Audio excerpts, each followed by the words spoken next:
আল্লাহ পাক আল্লাহ তাআলা আপনার ফেরাউনের অহংকারকে শেষ করবে।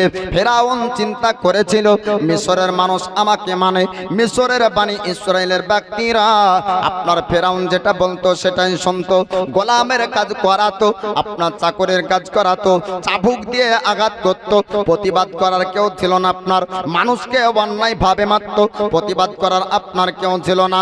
তাই ফেরাউন চিন্তা করলো আমি যেটাই করি প্রতিবাদ কেউ করে না, আমি যদি নিজেকে স্রষ্টা দাবি করে আমাকে সবাই স্রষ্টা বলে মানতে লাগবে। ফেরাউন মিশরের জমিনে বলেছিল ওরে মিশরের মানুষ তোমরা শুনে নাও, ও মিশরবাসীরা আমি হলাম তোমাদের জন্য আল্লাহ, আমাকে তোমরা আল্লাহ বলে মানো। মানুষ তবু প্রতিবাদ করতে পারলো না, যদি প্রতিবাদ করত তবে মানুষের উপর আপনার আঘাত হতো। আল্লাহ পাক আল্লাহ তাআলা একজন পয়গম্বর একজন নবী আপনার পাঠাবেন, নাম তার মূসা কালিমুল্লাহ। 1,24,000 মতান্তরে 2,24,000 নবীগণকে আল্লাহ পাক পৃথিবীর জমিনে আপনার পাঠিয়েছিলেন।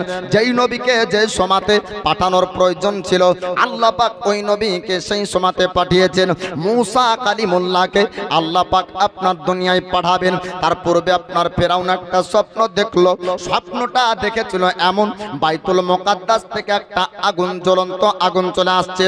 মিশরের জমিনের সমস্ত ঘরবাড়িগুলা ওই আগুনের আপনার পুড়ে যায়, এমনকি মিশরের রাজপ্রাসাদ আপনার তার রাজত্বগুলো আপনার পুড়ে ছারখার হয়ে যাচ্ছে।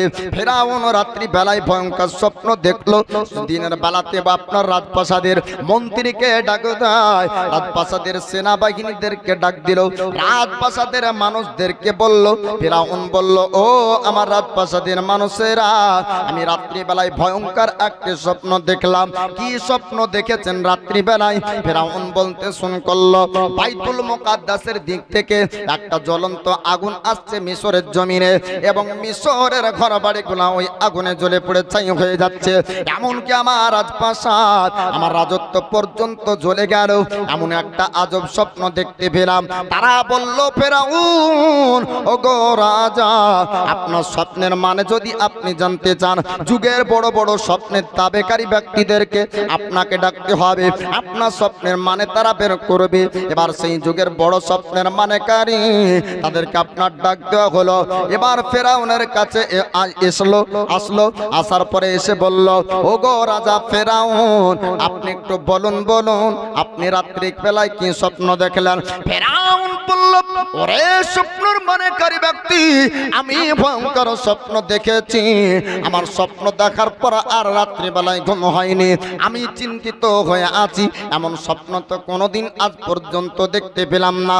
কি স্বপ্ন দেখলেন? বলে জ্বলন্ত আগুন আমার মিশরকে জ্বালিয়ে দিচ্ছে, এই স্বপ্নের মানে কি হবে? তার আপনার বলল ওগো রাজা ফেরাউন, আপনার এই স্বপ্নের মানে হবে এই বানি ইসরাইলের মধ্যে একজন ব্যক্তি আসবে যে আপনার রাজপ্রাসাদকে ধ্বংস করবে, অহংকারকে তাবা করবে, আপনার গৌরবকে ধ্বংস করে দিবে, আপনার রাজত্ব থাকবে না, আপনি রাজা থাকবেন না, আপনার হুকুম আর মিশরের জমিনে চলবে না। এমন কথা শোনার পর আপনার ফেরাউন বলল হামান রে, তবে কি করতে হবে?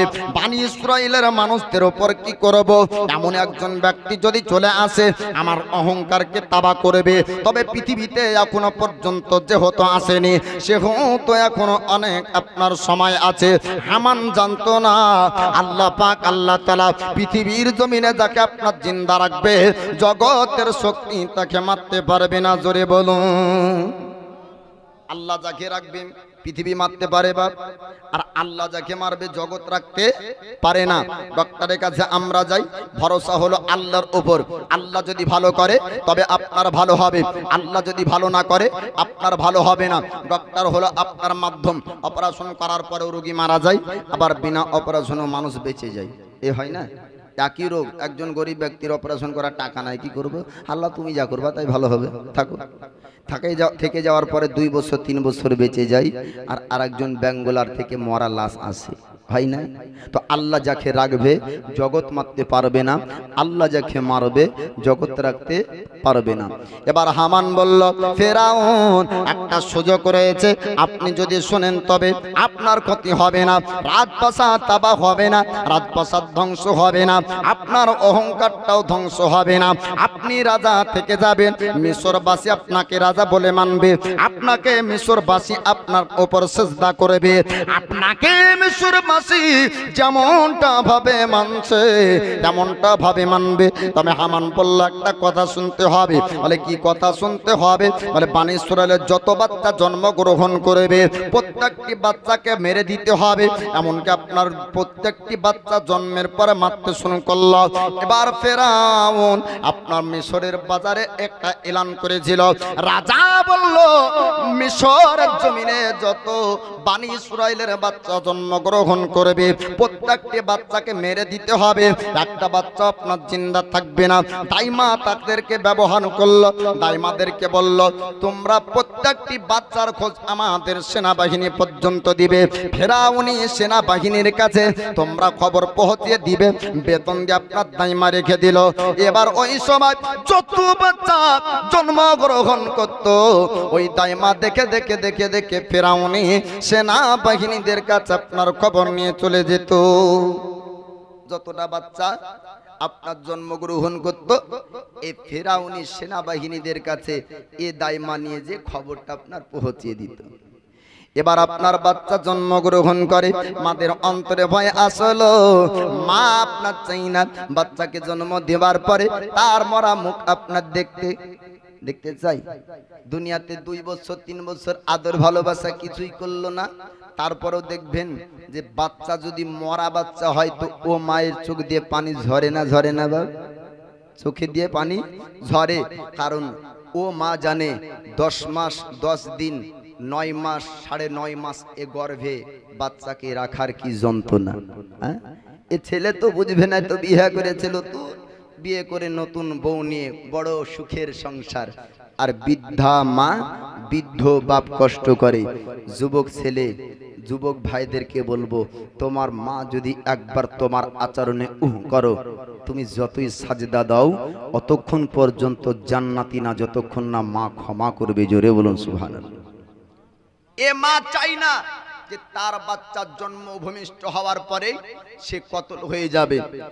হামান বলল, ফেরাউন আপনি যদি আপনার রাজত্বকে টিকাতে চান আপনাকে একটা কথা শুনতে হবে, যতটা বাচ্চা জন্মগ্রহণ করবে প্রত্যেকটি বাচ্চাকে আপনাকে জবে করতে হবে। বনি ইসরাইলের মধ্যেই একজন ব্যক্তির আপনার জন্ম হবে যে বড় হওয়ার পর আপনার অহংকার গৌরবকে ধ্বংস করবে। ফেরাউন বলল, ওরে মানুষ, মিশরের জমিনে একটা এলান করে দে, যত আপনার বাচ্চা জন্মগ্রহণ করবে ফেরাউনের মধ্যে আপনার বনি ইসরাইলের মধ্যে সবাইকে জবে করা হবে, নারী ও পুরুষকে পর্যন্ত জবা করা হতো। ওই সময় ফেরাউন বলেছিল, ও নারীরা, তোমাদের গর্ভে যখন বাচ্চা আসবে তখন তোমরা খবর দিবে আমার দাইমাকে, যদি আপনার খবর না দেওয়া হতো ওই মহিলাকে পর্যন্ত আপনার জবে করে দিত। কিতাবের মধ্যে আপনার লিপিবদ্ধ রয়েছে, 1 নয় 2 নয়, ফেরাউন আপনার 12,000 বাচ্চাকে আপনার সেনাবাহিনীদেরকে দিয়ে জবাই করেছিল। কত বাচ্চা? 12,000 বাচ্চা। 12,000 বাচ্চাকে জবাই করার পর ফেরাউন বলল, হামান রে একটা কথা বলতে চাই, আমি 1 নয় 2 নয় কয়েক হাজার বাচ্চা জবাই করলাম, তবে আমার কি ভয় আর থাকবে না? এবার হামান বলল, ও ফেরাউন, আমরা তো বয়সে আপনার বুড়া হয়ে যাব, আস্তে আস্তে আমাদের সময় শেষ হয়ে যাবে, আমরা যখন মরে যাব আপনার রাজত্বকে টিকানোর মানুষ পাবেন না, তার জন্য 1 বছর বাচ্চা মারতে হবে, আর 1 বছর জিন্দা রাখতে হবে, তারা বড় হয়ে আপনার রাজত্বের কাজ করবে। এবার ফেরাউন করলো কি, 1 বছরের বাচ্চা যখন হতো তাদেরকে আপনার কতল করত, আর 1 বছর রেখে দিত। আল্লাহ পাক আল্লাহ তাআলা মুসা কালিমুল্লাহর আমার উপর ইলহাম করে, আল্লাহর নবী মুসা কালিমুল্লাহর আমার অন্তর আপনার চিন্তা হলো গর্ভে আপনার বাচ্চা আছে, আল্লাহ পাক আল্লাহ তাআলা জানিয়ে দেন, আমার বান্দি তুমি চিন্তা করো না, আমার বান্দি তুমি টেনশন করো না, আমি আল্লাহ আমার পয়গম্বর মূসাকে আমি আল্লাহ জিন্দা জীবিত রাখবো, জোরে বলুন। আল্লাহ পাক বলছেন, হে আমার বান্দি, তোমার চিন্তা করার কারণ নাই, আমি আল্লাহ জিন্দা রাখবো। তোমার গর্ভে থেকে যে সন্তান আসবে ও আমার মাহবুব বান্দা হবে, জোরে বলুন সুবহানাল্লাহ। এবার মূসা কালিমুল্লাহর মা, তিনি তো মা চিন্তিত হবেনি। আল্লাহ পাক ইলহাম করে, কারো উপর ইলহাম হয় না, মূসা নবীর মার উপর আল্লাহর পক্ষ থেকে ইলহাম হয়। বলে কিভাবে বাঁচবে? আয় আল্লাহ স্রষ্টা, তুমি একটু জানিয়ে দাও, বেঁচে থাকবে, জিন্দা থাকবে তো সত্য, তোমার কথা মিথ্যা হবে না, তবে কিভাবে বেঁচে থাকবে সেটাই একটু জানিয়ে দাও, সে পদ্ধতি অনুযায়ী আমার বাচ্চাকে আমি রাখবো। আল্লাহ পাক আল্লাহ তাআলা আপনার জানিয়ে দেয়, আমার বান্দি তুমি শুনে নাও, চিন্তা করবে না। যখন তোমার বাচ্চা ভূমিষ্ঠ হবে, পৃথিবীর জমিনে যখন তোমার বাচ্চা আসবে, তখন তুমি তাকে স্তন থেকে দুধ পান করাবে। যখন দেখবা অতিরিক্ত কান্না করবে, তখন তাকে কাঠের ওপর ভাসিয়ে দিবে, সিন্ধুকে তাকে ভাসিয়ে দিবে। ফেরাউনিরা যদি জানতে পারে, তখন তাকে তুমি সিন্ধুকে করে ভাসিয়ে দিবে। আল্লাহর পয়গম্বর মূসা কালিমুল্লাহর মা, তিনি আল্লাহ পাকের কাছে আপনার জানতে পারলেন। এবার মূসা কালিমুল্লাহর মা, তিনি আপনার জেনে নিলেন তার বাচ্চা জিন্দা থাকবে, জীবিত থাকবে, চিন্তার কারণ থাকবে না। আল্লাহর নবী মূসা কালিমুল্লাহ, তিনি আপনার পৃথিবীর জমিনে এবার আসছেন। আবার আল্লাহর বান্দি মূসা কালিমুল্লাহর মা আপনার কথা শুনেছিলেন আল্লাহ পাকের কাছ থেকে, যখন আমার বাচ্চা পৃথিবীর জমিনে আসবে, আমি চিন্তা করব না, আমি দুধ পান করাবো। তবে দাইমার কাজ পর্যন্ত খবর চলে গিয়েছে, আর একজন পুত্র সন্তানের জন্ম আজকে হবে, আর একটা সন্তানের জন্ম হবে। দাইমা আপনার আসার পরে বাড়িতে উপস্থিত। আল্লাহর বান্দি মূসা কালিমুল্লাহর মার অন্তর আপনার ভয় হয়ে গেল। আল্লাহ পাক আল্লাহ তাআলা জানিয়েছেন আমার বাচ্চা জিন্দা থাকবে। তবে ফেরাউনের দাইমা জানতে পারলো, আজ যদি ফেরাউনের সেনাবাহিনীরা জেনে নেয় আমার বাচ্চা তো জিন্দা থাকবে না, তবে আল্লাহর প্রতি ভরসা রেখেছি, আমার বাচ্চা মারা যাবে না, জোরে বলুন সুবহানাল্লাহ। আল্লাহর প্রতি পরিপূর্ণ ভরসা থাকলে কোনো না কোনো উপায় বের হয়ে যায়, তাই না? জি, দেখবেন অনেক সময়তে আপনারাই বলা বলি করেন, সব মানুষই গাহাগাহি করে, কি বলে যে এমন অভাবে ছিলাম গো, চিন্তাই করতে পারলাম না এবার ঈদটা কাটাবো কি করে, হ্যাঁ ছেলে পিলার জামা টামা কিনা হয়নি, কিন্তু এমনই ভাগ্যর গুণ তো কি আমাকে একটা দিক থেকে 10,000 টাকা চলে আসে, যে কোনো একটা উপায় বের হয়ে যায় বাপ। তো ওই রকম আল্লাহর প্রতি ভরসা রাখলে উপায় এমনি চলে আসে, জোরে বলবেন না সুবহানাল্লাহ। অচেনা রাস্তা যখন আল্লাহর প্রতি ভরসা হয়ে যায়, তখন দেখবেন রাস্তার কোন একটা দিক খুঁজে পাওয়া যায়। আল্লাহর রশি মজবুত ভাবে ধরুন, দুনিয়ার বালা মুসিবত দূর হয়ে যাবে, ঠিক না? তো আল্লাহর পয়গম্বর মূসা কালিমুল্লাহ আসবে, দাইমা রেডি, ফেরাউনিদেরকে বলে দিবে। তো এবার আল্লাহর বান্দি মূসা কালিমুল্লাহর মা বলছেন, স্রষ্টা যেহেতু আমাকে ইলহাম করে জানিয়েছেন, গায়বের আওয়াজ দিয়ে জানিয়েছেন যে আমার পুত্র জিন্দা থাকবে, অতএব চিন্তার কোনো কারণ নাই, যদিও বা আমার দরওয়াজাতে দাইমা থাকে। আল্লাহর পয়গম্বর মূসা কালিমুল্লাহ তিনি আপনার পৃথিবীর জমিনে এবার আসবেন। দাইমা আপনার বলেছিল, ওরে আল্লাহর বান্দি, ও মহিলা, আজকে তোমার গর্ভে থেকে পৃথিবীতে একজন পুত্র সন্তান হবে, এক কন্যা সন্তান হবে। এবার সেই সময় মূসা কালিমুল্লাহর মা বলেছিল, ও ফেরাউনের দাইমা, আমি তো বলতে পারবো না আমার পুত্র না কন্যা।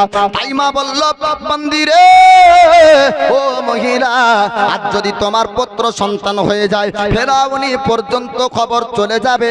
এবার মূসা কালিমুল্লাহর মা দুই চোখ দিয়ে আপনার পানি ঝরতে শুরু হয়ে গেল, কান্না করতে লাগলেন। আল্লাহ পাক আল্লাহ তাআলা বলেছেন আল্লাহর বান্দিকে, আল্লাহ পাক জানিয়ে দেন, বান্দি রে,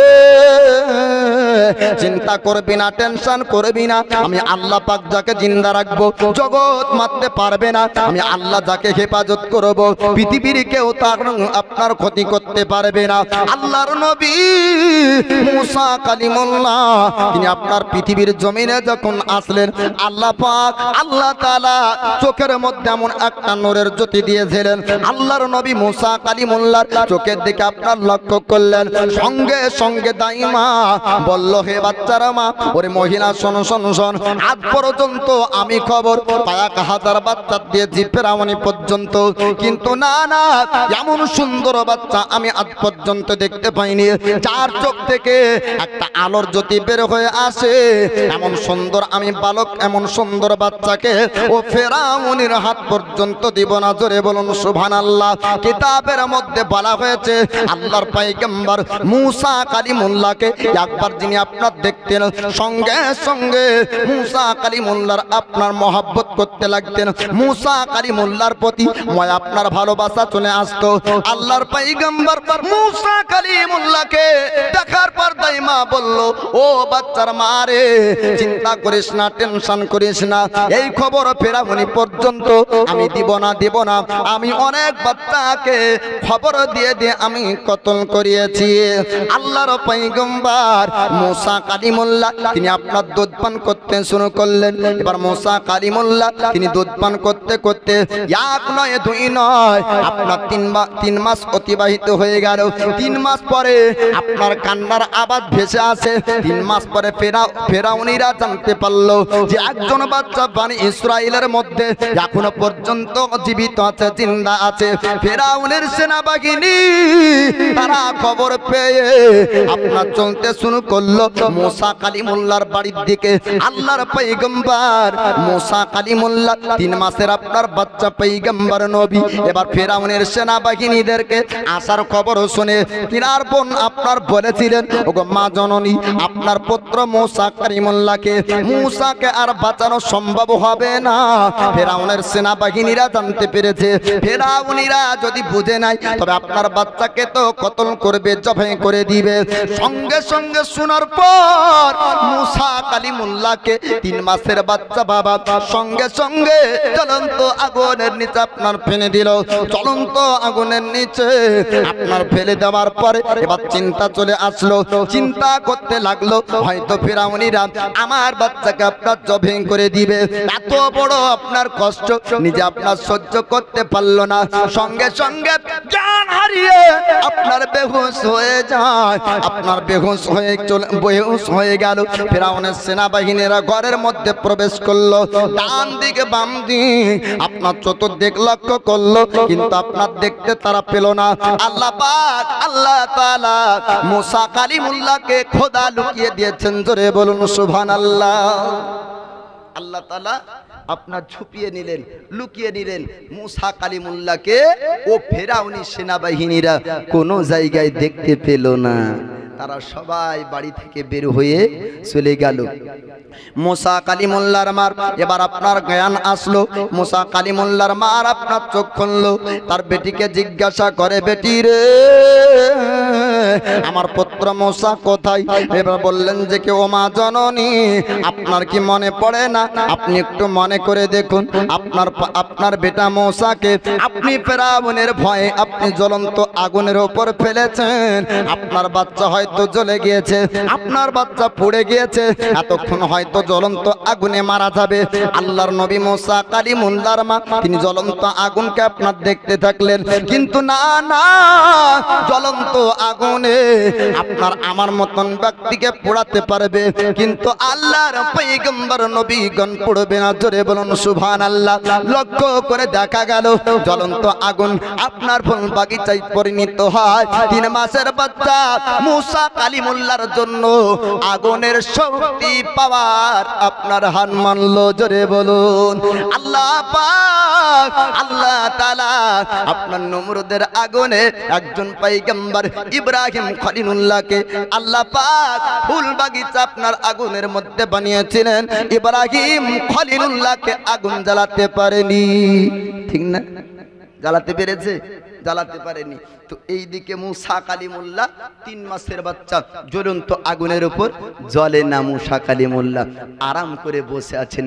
মুসা নবীর মার এবার বিশ্বাস চলে আসলো, আল্লাহ যেহেতু বলেছেন আমার বাচ্চা জিন্দা থাকবে মিশরের জমিনে, এ বাচ্চাকে কেউ মারতে পারবে না। জোরে বলুন সুবহানাল্লাহ। এবার ফেরাউনেরা জানতে পারলো যে একটা পুত্র এখানে আছে, সন্দেহ তাদের ঢুকে গেল। মুসা কালিমুল্লাহর মা চিন্তা করলেন এরকম করে বাচ্চাকে কতদিন লুকিয়ে রাখবো। আল্লাহ পাক যেহেতু আমাকে বলেছে সিন্ধুকে করে ভাসিয়ে দিতে হবে, কাঠের একটা বাক্স করতে হবে, ওই বাক্সতে দরিয়ায় ভেসে দিব, আর দরিয়ায় ভাসতে থাকবে, আমার বাচ্চাকে আল্লাহ পাক জিন্দা রাখবে। আল্লাহ পাক আল্লাহ তাআলা আবার জানিয়ে দেন, ওরে আমার বান্দি চিন্তা করো না, টেনশন করো না, তোমার বাচ্চা যখন তোমার বাচ্চাকে দরিয়ায় ভাসিয়ে দাও, আমি আল্লাহ তাকে জিন্দা রাখবো, আমি আল্লাহ তাকে ভালো করে রাখবো, আমি আল্লাহ পুনরায় দরিয়া থেকে উঠাবো। ওরে আমার বান্দি চিন্তা তুমি করো না। আল্লাহ পাক আল্লাহ তাআলা বললেন, বান্দি রে শুধু আমি জিন্দা রাখবো না, জিন্দা রাখবো না, ওই দরিয়া থেকে উঠিয়ে আমি আবার তোমার কোলেই ফিরে দিব। জোরে বলুন সুবহানাল্লাহ। আল্লাহর নবী মুসা কালিমুল্লাহ এবার আপনার দরিয়ায় ভাসবে। বাবা একটু আপনার মন দিয়ে শুনবেন, আল্লাহর নবী মুসা কালিমুল্লাহকে ভাসানোর জন্য তিনার মা জননী আপনার চলতে শুরু করলেন এমন একটা জায়গাতে, যেই জায়গাতে আপনার কাঠের বাক্স বানানো হতো। ফার্নিচারের কাছে যাবার পর আপনার বলল কাঠের একটা বাক্স বানাবো, ওই কাঠের বাক্সর প্রয়োজন আছে। ও দরজা আপনার ওই দোকানদার বলল, ও বান্দি রে, ওরে মহিলা শোন শোন, কাঠের বাক্স তুই কি করবি? সত্য কথা আপনার বলেছিলেন পয়গম্বর মুসা কালিমুল্লাহর মা, তিনি বললেন আমার একটা পুত্র বাচ্চা আছে, আমার একটা পুত্র সন্তান আছে, আমি দরিয়াতে ভাসিয়ে দিতে চাই। আমার চোখের সামনে ফেরাউনিরা জবে করবে, আমি সহ্য করতে পারবো না। আল্লাহর প্রতি ভরসা করে আমি দরিয়ার উপর ছেড়ে দিব। যদি আল্লাহ জিন্দা রাখে, যদি আল্লাহ বেঁচে রাখে, আমার বাচ্চা বেঁচে থাকবে। আল্লাহ যদি আপনার বেঁচে না রাখে, আমার বাচ্চা আপনার বেঁচে থাকবে না। এই রকম কথাবার্তা আপনার বলা হলো। আল্লাহর পয়গম্বর মুসা কালিমুল্লাহর মা এবার ওই দোকান থেকে কাঠের বাক্স কিনলেন। একজন বুড়ি খবর পাওয়ার পর একজন মহিলা আপনার খবর শুনলো, বানি ইসরাইলের মধ্যে একটা বাচ্চা এখনো পর্যন্ত জিন্দা জীবিত আছে।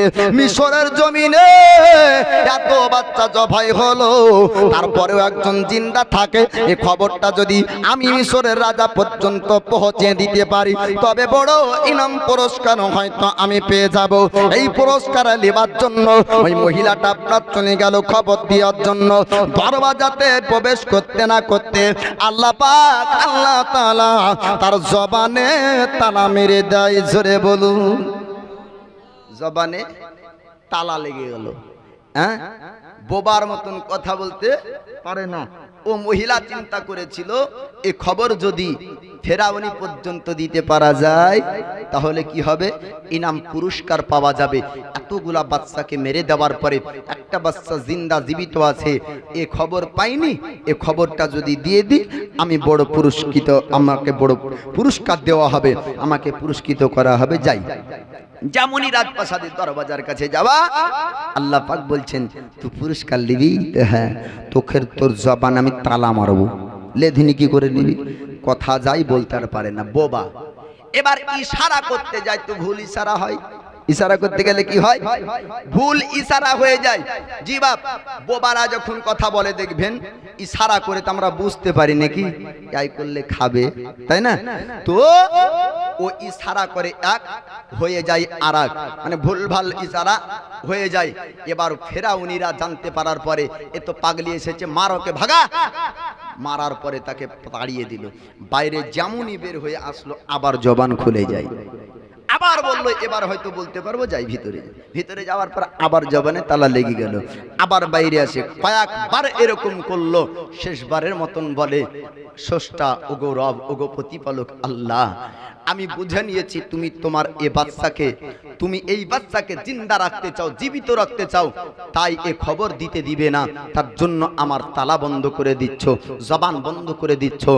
আমাকে এবারের মতন জবান ফিরিয়ে দাও, আমি আর এ খবর ফেরাউনি পর্যন্ত দিব না। জোরে বলুন সুবহানাল্লাহ। যেমনই অঙ্গীকার করলো, ওয়াদা করলো, আপনার অন্তর থেকে তওবা করলো, আল্লাহ পাক তওবা কবুল করে নিয়ে ওই জবানকে আবার ফিরিয়ে দিল। আর আমাদের তোবা আস্তাগফিরুল্লাহ আস্তাগফিরুল্লাহ আরবিতে পড়লে হবে না বাপ। তোবার নাম হলো কি, যে প্রকৃত অন্তর থেকে গুনাহের কাজকে খারাপকে ঘৃণা করে আর পুনরায় না করার নাম হলো প্রকৃত তোবা, তাই না? তো এ ফেরাউনের সেনাবাহিনী পর্যন্ত তো খবর পেল না। আল্লাহর নবী মুসা কালিমুল্লাহর মা এবার সিন্ধুকে নিয়ে যাওয়ার পরে আল্লাহর নবী মুসা কালিমুল্লাহকে দরিয়াতে ভাসিয়ে দিবেন। আল্লাহর পয়গম্বর মুসা কালিমুল্লাহর মা দরিয়াতে আপনার ভাসানোর জন্য পয়গম্বর মুসা কালিমুল্লাহকে তিনি আপনার বাক্সর মধ্যে বললেন, এবার দরিয়ার কাছে নিয়ে যায়। দরিয়াতে আপনার ছেড়ে দিলেন। আল্লাহ পাককে ডাক দিলেন, মাবুদ আমি তোমার ভরসাতে আমার বাচ্চাকে দরিয়ায় ভাসিয়ে দিলাম। তুমি বলেছো আমার বাচ্চাকে তুমি জিন্দা রাখবে, পুনরায় আমার কোলে তুমি উঠিয়ে দিবে। আল্লাহর পয়গম্বর নারায়ে তাকবীর, নারায়ে রিসালাত, মাসলাক আলা হাদরাত, উলামা আহলে সুন্নাত, উলামা আহলে সুন্নাত, জীবনী গায়ক বক্তা হযরত কারি মাওলানা জাকির হোসেন রিজভী সাহেব, নারায়ে তাকবীর, নারায়ে রিসালাত। এই দেখেন প্রধান বক্তা আজকের কে আসেনি? ও বক্তাও যে এতক্ষণ ধরে রেডি হয়ে আছে, বুঝবই বা কি করে? বক্তা নামার পরে আনরেডি হয়ে যায়, এটা তো রেডি। আর ওই অন্ধকারে আমি বুঝবো আমি আছি আলাতে, ও আসছে আমি অন্ধকারে। তো যাই হোক, তারপরেও তো নাম তো বুঝতে পারলেন যে প্রধান বক্তা আর একটা আছে, তাই না? তাহলে ধৈর্যের পাহাড় কতক্ষণ লাগবে ওটাও তো জানতে পেরেছেন। হ্যাঁ, শেষ আখরি মোনাজাত করে যাব, সকলে বলুন ইনশাআল্লাহ। সোনার মদিনায় নবীজির যায়, মন যে আমার যেতে চাই, চাই না? হ্যাঁ, বিনা পাসপোর্ট ভিসাতে যদি চান্স পান তো যাবেন না? টাকা লাগবে না, হ্যাঁ কোনো টাকা লাগবে না। বিনা টাকাতে যদি যাওয়া যায়, কে কে যাবেন তো একটু হাত উঠান তো। বিনা টাকাতে যদি মদিনা যাওয়া যায়, বাদ বাকি গেল অফার পেলেও যাবেন না। জি নামান নামান, রাগ করিয়েন না। আপনার ছেলের বয়সের, ভাইয়ের বয়সে বিনা টাকাতেও যাওয়া যায় বাপ। বলে কিভাবে? অন্তরের মধ্যে নবীর মহাব্বত রাখুন, মদিনা নয় মদিনাওয়ালা আসবে। জোরে বলুন সুবহানাল্লাহ। সোনার মদিনায় নবীজির যায়, মন যে আমার যেতে চায়। সোনার মদিনায় নবীজির যায়, মন যে আমার যেতে চায়। কানে শুনেছি সোনারি মদিনা, দেখিনি দু চোখে তার নিশানা।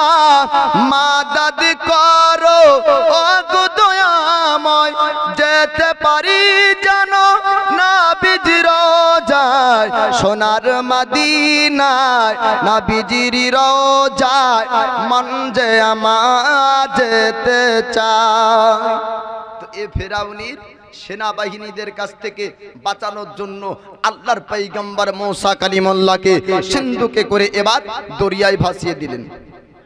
আল্লাহর পয়গম্বর মুসা কালিমুল্লাহকে দরিয়াতে আপনার ভাসানো হলো, দরিয়াতে আপনার নামিয়ে দিলেন। আল্লাহর নবী মুসা কালিমুল্লাহর মা বলে, মাবুদ আমি তোমার প্রতি ভরসা রেখেছি, তুমি আমাকে বলেছো জিন্দা রাখবে আমার পুত্র আমার বাচ্চাকে, আবার কোলে আমার ফিরিয়ে দিবে। আমি তোমার ভরসায় দরিয়ায় নামিয়ে দিলাম।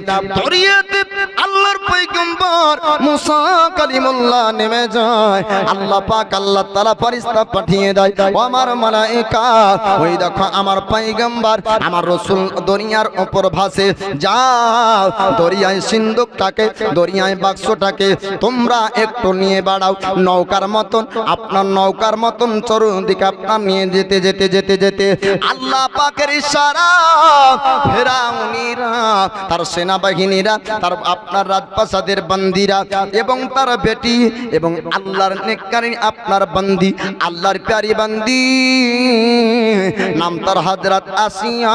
তিনি আপনার চললেন, যাবার পরে ও দরিয়ার কাছে গিয়েছেন। ফেরাউনের বেটি আপনার গোসল করবে, এমন একটা অসুখ হয়েছিল। কবিরাজ মহাশয় বলেছিল, ও রাজা ফেরাউন, ওই দরিয়াতে গিয়ে যেতে হবে। অপরিচিত একজন ব্যক্তির চেহারা দেখানোর পরে ও ব্যক্তি দ্বারা আপনার বেটি ভালো হবে না, কেউ ভালো করতে পারবে না। তার জন্য দরিয়ার কাছে যায়, আপনার দরিয়াতে গোসল করবে। আল্লাহ আপনার ফেরাউনের সেনাবাহিনীরা তারা পর্যন্ত ওখানে উপস্থিত ছিল। এবার মহিলারা গোসল করতে করতে লক্ষ্য করলো দরিয়াতে একটা কাঠের বাক্স ভাসে। একটু বাচ্চার কান্নার আওয়াজ, আপনার চিৎকার আসে। সঙ্গে সঙ্গে ফেরাউন সেনাবাহিনীকে বলল, ওই দরিয়ার মাঝ থেকে বাক্সটাকে কিনারায় লাগাতে হবে। আল্লাহর পয়গম্বর আপনার মুসা কালিমুল্লাহর বাক্সকে ফেরাউনের সেনাবাহিনীরা কিনারায় লাগালো। এবার ফেরাউন বলল, ও সেনাবাহিনীরা, একটু ভিতরটাকে দেখো, তার মধ্যে কি আছে। তারা আপনার চেষ্টা করলো, কিতাবের মধ্যে বলা হয়েছে, কিন্তু তারা আপনার পারল না। তাদের শক্তি হার মানলো, তাদের ক্ষমতা আপনার হার মানলো। যত চেষ্টা করলো একবারের জন্য খুলতে পারলো না। আপনার আল্লাহর প্যারি বান্দি হযরত আসিয়া বললেন, ও সেনাবাহিনীরা, তোমরা সরে যাও, আমি আসি একবার দেখতে চাই এই বাক্সটা খোলা সম্ভব হবে কিনা। একবার চেষ্টা করতে না করতে আল্লাহ পাক আল্লাহ তাআলা মুসা কালিমুল্লাহর নূরানি চেহারাকে দেখিয়ে দেয়। জোরে বলুন সুবহানাল্লাহ। হযরত আসিয়া আল্লাহর পয়গম্বর মুসা কালিমুল্লাহর চেহারার দিকে লক্ষ্য করলেন। আল্লাহ পাক আপনার চোখের মধ্যে মুসা নবী আপনার নূর দান করেছিলেন। নূরকে দেখার পর ফেরাউনকে বলল, স্বামী গো, এত সুন্দর চেহারার একজন আমরা ছেলে পেয়েছি। এই বাচ্চাকে নিয়ে যাব বাড়ির মধ্যে এবং নিজের আপনার পুত্র বেটা বানাবো।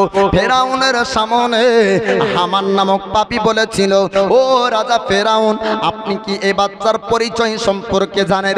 ফেরাউন বলল, না না, এই বাচ্চার পরিচয় আমার জানা নাই। এবার বাচ্চার পরিচয় না জেনে আপনি বাড়ি কেন নিয়ে যাবেন?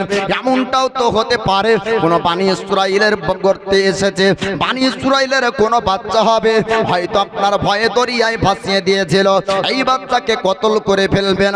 আসিয়া বললেন, স্বামী গো, না না, যতক্ষণ পর্যন্ত পরিষ্কার না বোঝা যাবে এই বাচ্চা কোন বংশের, এই বাচ্চা কোন খানদানের, কোথায় থেকে বা ভেসে এসেছে, আপনি খবরদার খবরদার নিরীহ মাসুম বাচ্চাকে জবে করবেন না। আল্লাহ পাক আল্লাহ তাআলা আপনার পয়গম্বর মুসা কালিমুল্লাহর মোহাব্বত হযরত আসিয়ার মধ্যে দিলেন। হযরত আসিয়া আপনার বারবার যখন বারণ করলেন, সঙ্গে সঙ্গে ফেরাউনের মন আপনার পরিবর্তন হয়ে গেল। ফেরাউন বলল, হামান, আমি যতক্ষণ পর্যন্ত না জানবো আমি এটা বানি ইসরাইলের বাচ্চা কিনা অন্য গোত্রের বাচ্চা, আমি তাকে জবে করব না। আমি আমার সঙ্গে রাজপ্রাসাদে নিয়ে যাব, আমার রাজত্ব দেখভাল করবে। আমার পুত্র সন্তান নাই, আমার আসিয়ার যেহেতু ইচ্ছা, এই বাচ্চাকে আমি কতল করব না। আল্লাহর পয়গম্বর মুসা কালিমুল্লাহকে এবার ফেরাউনের রাজপ্রাসাদে আপনার নিয়ে যাওয়া হলো।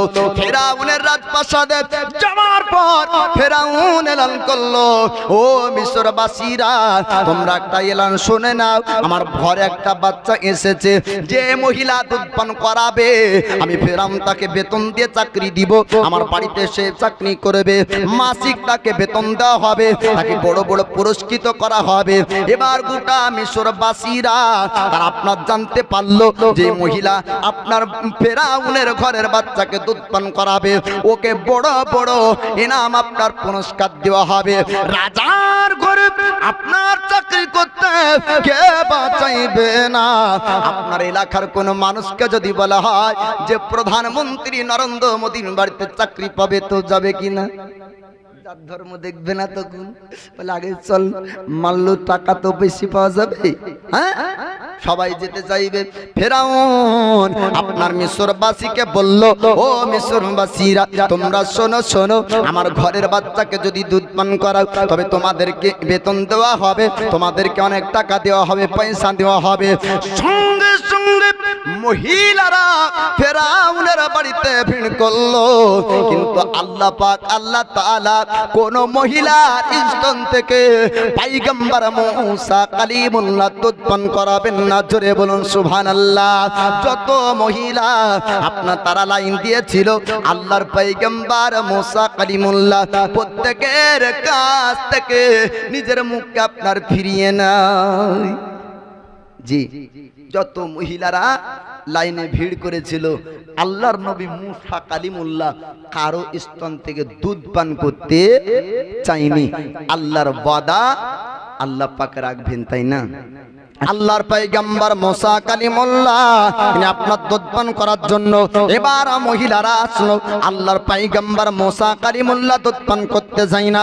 আল্লাহ পাক আল্লাহ তাআলা ওয়াদা করেছিলেন ও পয়গম্বর মুসা কালিমুল্লাহর মায়ের কাছে আল্লাহ পাক বলেছিলেন, আমার বান্দি রে তুমি চিন্তা করো না, তুমি টেনশন করো না, তুমি আমার ভরসা রাখবে, দরিয়াতে তোমার পুত্রকে ভাসিয়ে দিবে, আমি আল্লাহ তাকে জিন্দা রাখবো, আমি আবার তোমার কোলে ফিরিয়ে দিব। আল্লাহ পাক আল্লাহ তাআলার ওয়াদা আল্লাহ রাখবেন। এবার যত মিশরের মহিলারা আপনার ফেরাউনের বাড়ি গিয়েছিল সবার আপনার দুধ পান করতে চাইল না। এক এক করে মহিলারা যায়, তারা আপনার চেষ্টা করলো। আল্লাহর পয়গম্বর মুসা কালিমুল্লাহ সবার দিকে আপনার মুখ ফিরিয়ে নাই। ওই সময়তে মুসা কালিমুল্লাহর বোন যাবার পরে বললেন, ও রাজা ফেরাউন, আমি একজন মহিলার পরিচয় জানি, যে সুন্দর মহিলা, আখলাক চরিত্র ভালো, শরীরে সব সময় খুশবু ব্যবহার করে। ওই মহিলাকে যদি ডাকা হয় এই বাচ্চা হয়তো দুধ পান করবে। আপনি যদি তাকে ইজাজত ডাকার ইজাজত অনুমতি দেন তবে আমি তাকে ডেকে আনবো। আল্লাহর নবী মুসা কালিমুল্লাহর মার কাছে এই বাচ্চা আপনার দৌড়ে যায়। মুসা কালিমুল্লাহর বোন যাওয়ার পর বলেছিলেন, ওগো মা জননী, আপনি চোখের পানি মুছুন, আর আপনাকে কাঁদতে হবে না। আপনি খবর পেয়েছেন আপনার বাচ্চা ফেরাউনের বাড়ি পর্যন্ত চলে গিয়েছে, ফেরাউনিরা নিয়ে গিয়েছে, তার জন্য আপনার চোখ দিয়ে পানি ঝরে যায়, আর আপনার হয়তো বাচ্চা বাঁচবে না। কিন্তু না, আপনার বাচ্চা বাঁচবে। আপনার বাচ্চাকে বাঁচানোর জন্য একটা উপায় বের হয়েছে। বলে কি উপায় বের হয়েছে? বলে আসি আপনার বেটাকে পুত্র বানিয়েছে, বেটা বানিয়েছে। জোরে বলুন সুবহানাল্লাহ। মা সব সময় চায় যে নিজের কাছেও যদি না থাকে, পৃথিবীর যেই প্রান্তরে থাকুক না কেন, বেটা যেন সুখে শান্তিতেই থাকে, ঠিক না? ঘর জামাই হলো মা বাড়ি থেকে দোয়া করে, বাড়িতে বিদ্যা মা বাপকে যদি রেখে বেটা কলকাতায় চাকরি করে, বাপ মার সেবা করতে পারে না, মুম্বাই আপনার চলে যায়, বাপ মার সেবা করতে পারে না, তবুও বাপ মা আপনার এখান থেকে দোয়া করে, আল্লাহ আমার পুত্রকে ভালো রেখো। তত্র মুসা কালিমুল্লাহর মা বললেন যে যদিও বা আসিয়ার কাছে থাকে, আমার পুত্র তো জিন্দা থাকবে, জীবিত থাকবে। আল্লাহর নবী মুসা কালিমুল্লাহর মাকে আপনি নিয়ে যাওয়ার পরে ফেরাউনের রাজপ্রাসাদে নিয়ে গেল। ফেরাউনের রাজপ্রাসাদে যাওয়ার পর যখন মুসা কালিমুল্লাহর কাছে যান, আর চেষ্টা করতে হয় না, আল্লাহর পয়গম্বর মুসা কালিমুল্লাহ সঙ্গে সঙ্গে তিনার মা জননী দুধ পান করতে লাগলেন। জোরে বলুন সুবহানাল্লাহ। মুসা কালিমুল্লাহর সঙ্গে সঙ্গে আপন মার চেহারা দেখতে পেয়ে দুধ পান করতে আপনার শুরু করে দিলেন। এবার পয়গম্বর মুসা কালিমুল্লাহ দুধ পান করা যখন দেখলো, হামান বলল, এ ফেরাউন রাজা, আপনি শুনুন শুনুন, নিশ্চয় এই মহিলাটা এই বাচ্চার সম্পর্কে জানে, এই বাচ্চার পরিচয় সম্পর্কে জানে। মিশরের জমিন থেকে কত আপনার রমণীরা আসলো, মিশরের জমিনের কত মহিলারা আসলো, এর থেকে সুন্দর চেহারার মানুষ এসেছিল, কিন্তু বাচ্চা দুধ পান করলো না। এই মহিলাটা আসার পর সঙ্গে সঙ্গে দুধ পান করতে শুরু করলো। নিশ্চয় তার পরিচয় সম্পর্কে জানা আছে। ফেরাউন একবার জিজ্ঞাসা করে দেখুন বাচ্চার সম্পর্কে পরিচয় বলতে পারে কিনা। আল্লাহর পয়গম্বর মুসা কালিমুল্লাহর মাকে জিজ্ঞাসা করলেন, বাচ্চার সম্পর্কে তোমার কতটুক ধারণা আছে? তিনি আপনারা বললেন না, আমার দুধ পান করেছে। কারণ কি জানতে চান? আমার আখলাক চরিত্রের মধ্যে দাগ আজ পর্যন্ত আনতে দিইনি। আমি সুন্দর সুন্দর আমি লেবাস পরিধান করে থাকি, আমি সুন্দর সুন্দর খোঁজ খুশবু আতর ব্যবহার করে থাকি, সব সময়ের জন্য পাক পবিত্র অবস্থায় থাকি। আপনি দেখতে পাচ্ছেন না বাচ্চার চেহারাতে একটা উজ্জ্বল চেহারা পাওয়া যায়। বাচ্চা হয়তো সব মহিলাকে পছন্দ করলো না, তার জন্য বাচ্চা সবার দুধ পান করতে চায়নি। ফেরাউন আপনার চুপ করে গেল। আল্লাহর পয়গম্বর মুসা কালিমুল্লাহ ফেরাউনের বাড়ি আস্তে আস্তে আপনার বড় হতে শুরু করলো। আল্লাহর নবী মুসা কালিমুল্লাহ দুধ পান করার মৌসুম টাইম পর্যন্ত নিজের মা জননীর দুধ পান করেছিলেন। জোরে বলুন সুবহানাল্লাহ। ফেরাউন আপনার মিশরের বাজারে, মিশরের জমিনে আপনার এলান করেছিল আনা রাব্বুকুমুল আলা, আমি হলাম মিশরের বড় আল্লাহ। আল্লাহ পাক আল্লাহ তাআলা বললেন ফেরাউন রে, আমি তোকে সৃষ্টি করলাম, আমার সৃষ্টি হয়ে তোর মধ্যে এত অহংকার, আমার সৃষ্টি হয়ে তোর মধ্যে এত গৌরব, আমি তোকে শক্তি পাওয়ার দিলাম, আমি তোকে রাজত্ব দিয়েছি, আমি তোকে রাজা বানালাম। আজকে তোর রাজত্ব পেয়ে তুই রাজা হয়ে আজকে ক্ষমতার বলে নিজেকে আল্লাহ দাবি করিস। আমি তোকে তোর অহংকারকে ধ্বংস করব একজন পয়গম্বর পাঠিয়ে। মুসা নবীকে আল্লাহ পাক পাঠাবেন, আর মুসা নবীকে মারার জন্য ফেরাউন 12,000 বাচ্চাকে জবে করলো। আল্লাহ পাক আল্লাহ তাআলা ও মুসা কালিমুল্লাহকে তারই ঘরে বড় করেন। জোরে বলো জি। যে কারণের জন্য 12,000 বাচ্চা জবে হলো, ও ফেরাউনের বাড়িতেই আল্লাহর নবী মুসা কালিমুল্লাহ বড় হয়। আল্লাহ কি না পারে বাপ। সুবহানাল্লাহ। দেখেন মেয়েদের দান জিন্দাবাদ, অনেক দান করেছে, নারায়ে তাকবীর, নারায়ে রিসালাত। এই দেখেন মায়েদের দান জিন্দাবাদ। গত মরিয়ন বাবা নারায়ে তাকবীর, নারায়ে রিসালাত। এই দেখেন মরিয়ন বাবা তার স্বামীর জন্য দিয়েছেন 500 টাকা। গত রাত্রিতে জলঙ্গি পাজরাপাড়ায় জালসা ছিল, আমি অধমকে আদায় করার দায়িত্ব দিয়েছিল বাপ। তো দেখতে পাচ্ছি ডান দিকে যতগুলা বেটা ছেলে আছে তার 3 ডবল মেয়ে ছেলে। তো কমিটি বলছে যে কি হুজুর আজকে দেখেন দিনই ছেলেরা বেশি দেয় না মেয়েরা বেশি দেয়। তো মেয়েদেরকে পারে বা দানে তো পারবে না। তো বলে কেন? যখন লক্ষ্মীর ভাড় ছিল না তখনই তো আঁচলের গিট খুলতে খুলতে হাতগুলা করে আসতো। এখন তো লক্ষ্মীর ভাড় আছে, এখন আর পারবে? জি, এই স্বামী যখন চাইতে যাই করে এ মাসেরটা তুলে এনে দাও, তোমাকে দিব, আমার তো খরচ লাগবে না, বলেন না, দিতে চাই না বাপ। ও ক্যাশিয়ার হয়েছে, আপনার কাছে চাইবেও না আর খিচিবিচিও করবে না। ও আপনার আগে যেমন বলতো 500 দাও 1000 দাও, এখন আর অসুবিধা চিন্তা নাই। এবার মায়েরা দান করবে, ভাইরা কিছু বলবে না। অনেক মার আপনার চিন্তা করছেন আমারও তো দিতে মন চাইছে, জরি না দিল মেরে না দিল আমি তো দিব, হয়তো আমার স্বামীটা আবার খুব ঝামেলা করে, তো যদি আবার মাইকে মৌলবি চিল্লা যদি বলে আর যদি ঝামেলা করে তো মা আমার ঝামেলা করবেন, আপনি দেন। তো বলে কেন? আপনি গিয়ে বলবেন যে স্বামীর পায়ের তলে স্ত্রীর জান্নাত, তোমার সেবা করতে করতে আমার জীবন পার করলাম, আমি যখন মরে যাব হাসরের ময়দানে তোমার আমলে আমাকে পার করবে না। ঠিক না ভুল বাপ? স্ত্রীর আমলে স্ত্রীকেই পার হতে হবে, স্বামীর আমলে স্বামীকে পার হতে হবে। কেউ কাউকে নিয়ে আপনার জান্নাত যাবে না, কেউ কাউকে নিয়ে আপনার জান্নাত যাবে না। তবে হ্যাঁ, ওসিলা মাধ্যম দ্বারাতে জান্নাত যাবে, ওটা আলাদা বিষয়। কিন্তু সবার আমল সবার সঙ্গে যাবে, আর নিজের আমলের হিসাব নিজেকে দিতে হবে। একজন যোগ্য মায়ের যোগ্য বেটি, যার মা কবরে শুয়ে আছে, যোগ্য বাপের যোগ্য বেটা আপনার জন্য জমি জায়গা ঘর বাড়ি সব রেখে গিয়েছে, আপনার বাপের জন্য মায়ের জন্য একজন ব্যক্তি 500 টাকা কবরস্থানের জন্য দেন। এই রাত্রিতে জালসা শুনছেন, সকালে উঠতেও পারেন না উঠতেও পারেন, হতে পারে না? মওত হয়ে চলে গেলে, চোখ বন্ধ হয়ে গেলে সকালবেলাতেই মাইক এলান হবে যে অমক গ্রামের অমক ব্যক্তি মারা গিয়েছে, জানাজা হবে, হবে না? আল্লাহর রহমত আজকে বর্ষণ হচ্ছে বাপ। শীতের রাত্রিতেও দেন চাই না দেন অনেক দিয়েছেন, এতক্ষণ ধরে ধৈর্য ধরে বসে আছেন, তাতে আমি খুশি বাপ। আমি মনে করছি চারিদিক থেকে আল্লাহর ফারিস্তা এ মাহফিলে আছে আর আল্লাহর রহমত বর্ষণ করছে। জোরে বলুন সুবহানাল্লাহ।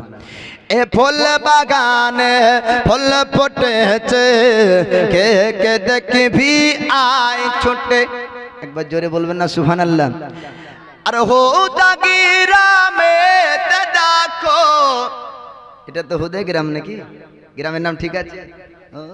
তাহলে ভুল ভালো হতে পারে, তো আমার ভুল হলে কি হবে? আল্লাহর ফারিস্তার ভুল হবে না, জোরে বলুন সুবহানাল্লাহ। হুদা হোক এত হারামপুর হোক, রহমতে ফারিস্তা থাকলেই রহমত বর্ষণ হবে, তাই না? আরে হো দাগিরা মেতে আজ আল্লাহ রহমত ঝরতেছে, ফুল বাগানে ফুল ফুটেছে, কে কে দেখবি আয় ছোটে, কে কে দেখবি আয় ছোটে। হো দাগিরাম বাসিরা আজ নবীর মাহফিল সাজিয়েছে, নবীর মাহফিল সাজিয়েছে। আর যারা যারা আছে বসে, যারা যারা আছে বসে, সবাই নবীজির দিওয়ানা। ফুল বাগানে ফুল ফুটেছে, কে কে দেখবি আয় ছুটে, কে কে দেখবি আয় ছুটে। আল্লাহুম্মা সৈয়দিনা মাওলানা মুহাম্মদ ওয়ালা আলি সাইয়্যিদিনা মাওলানা মুহাম্মদ সাল্লি আলা মুহাম্মাদিন সাল্লি আলা মুহাম্মদ। हरदम ज़बान से निकालो पाक नबी मोहम्मद, हरदम ज़बान से निकालो शफीआना मुहम्मद সাল্লাল্লাহু তাআলা আলাইহি ওয়াসাল্লাম। তো বাপ এ মুসা কালিমুল্লাহর ফেরাউনের ঘরে আপনার দুধ পান করার থেকে আরম্ভ করে 12 বছর বয়সে একজন ব্যক্তিকে কতল করেছিল আপনার এক থাপ্পড়ে। জি, এক থাপ্পড়ে তার জীবন চলে গিয়েছিল। ও ফেরাউনের রাজপ্রাসাদের এক বাবরচির।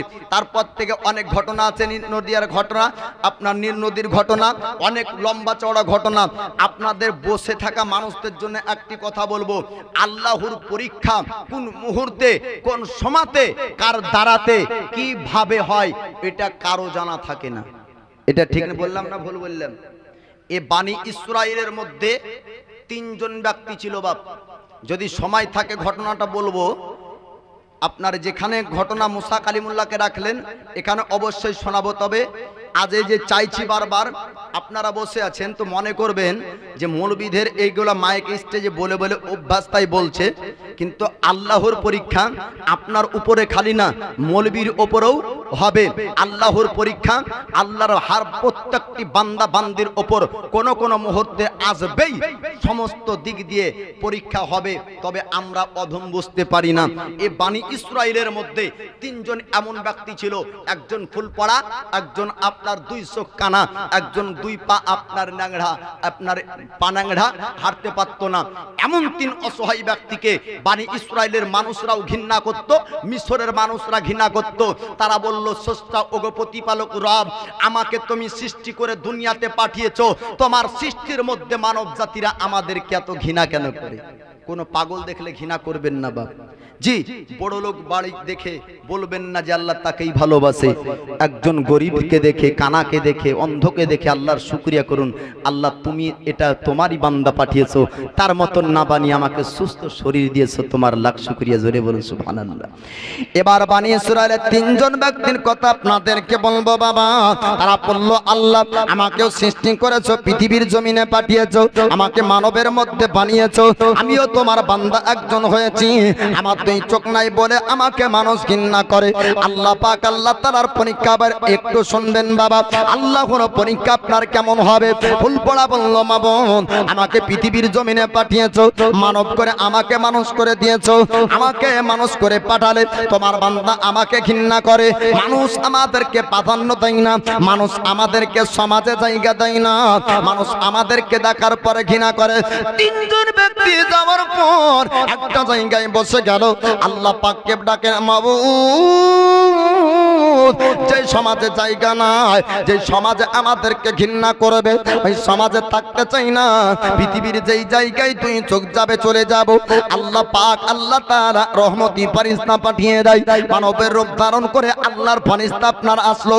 আসার পরে বলল, আল্লাহর বান্দা মনে চিন্তা করবে না, একজন স্রষ্টা প্রতিপালক রব আছে, বিশ্বাস রাখো।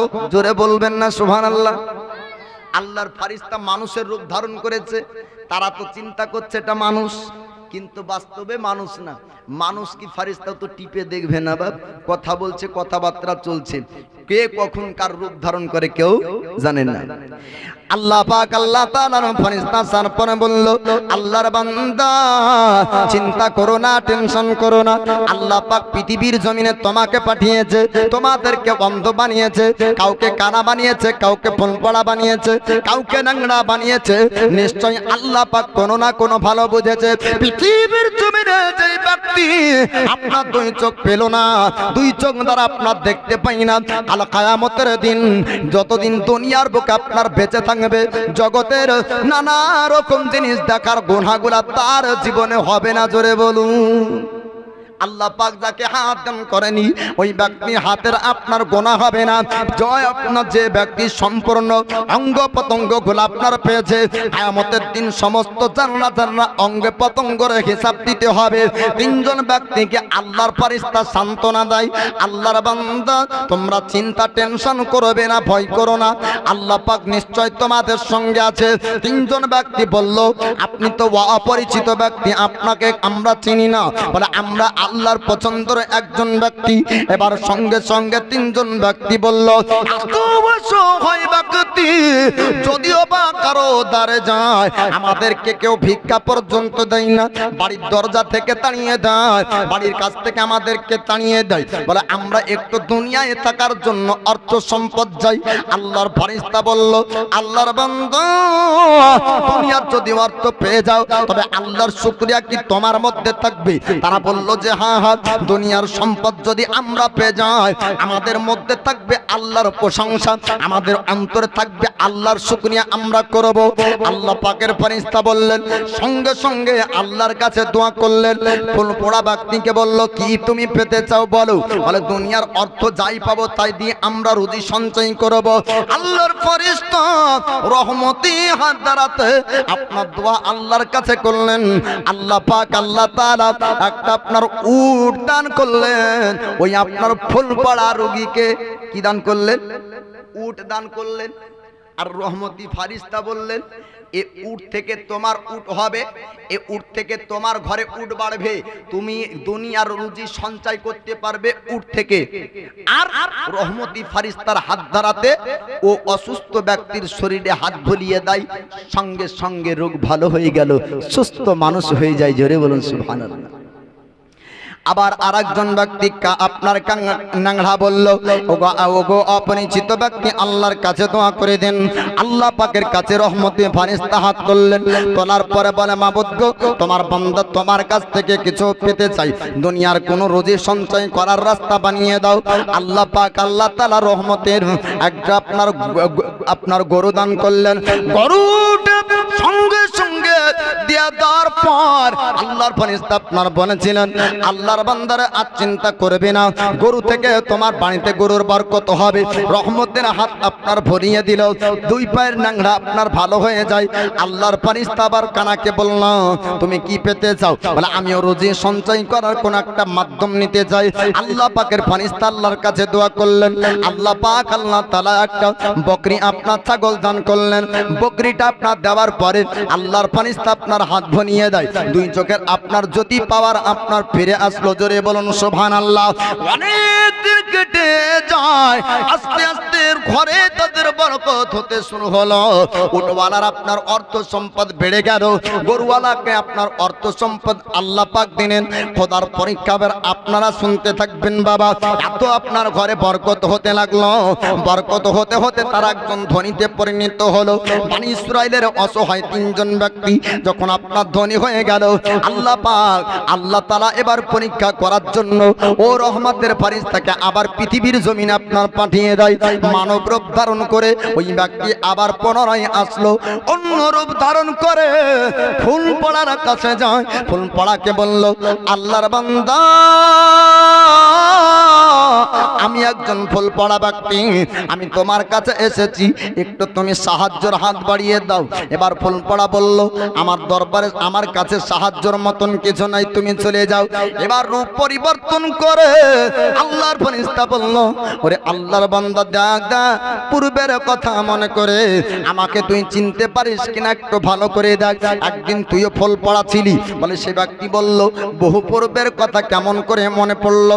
বহু পূর্বের কথা কেমন করে আপনি বলতে পারলেন?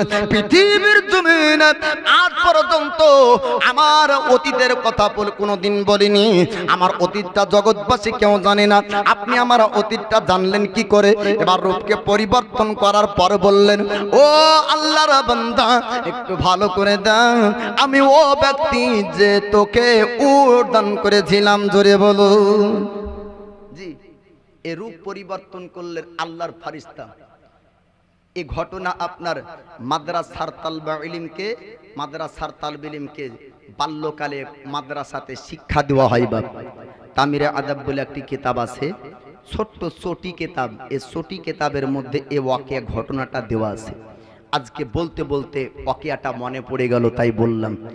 এবার এ অসহায় ও ব্যক্তি যে ফুল পড়া ছিল, আল্লাহর ফেরেশতা ও রূপ পরিবর্তন করে বলে, আপনি আমাকে চিনতে পারছেন?